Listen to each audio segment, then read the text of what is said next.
مرد میخواست خودکشی کند.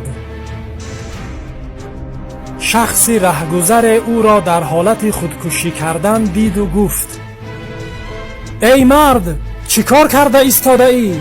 برای چی میخواهی خودت را بکشی؟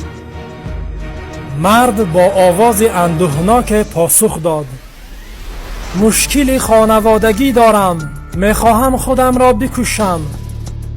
آن شخص گفت: هیچ مشکل نیست که راهی حل نداشته باشد. بگو مشکلت چیست؟ شاید بتوانم کمکت کنم. مرد به نقل کردن مشکلش پرداخت. تمامی مشکلی از آنجا سر شد که من با یک زنی بیوه ازدواج کردم که او یک دختر داشت. همینی که پدرم دخترش را دید عاشقش شد و با وی ازدواج کرد. بنابراین پدرم شوهر دخترم شد و من باشم برای زنش پدر شدم.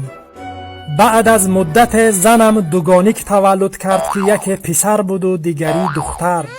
پدرم برای هر دوی آنها پدر بزرگ شد و همان طور که فرزندانم برادر و خواهر زنی پدرم هستند، بنابراین پسرم برای من تقا و دخترم باشد برای من خاله گردیدند و دختر زنم برای فرزندانم مادر بزرگ شد.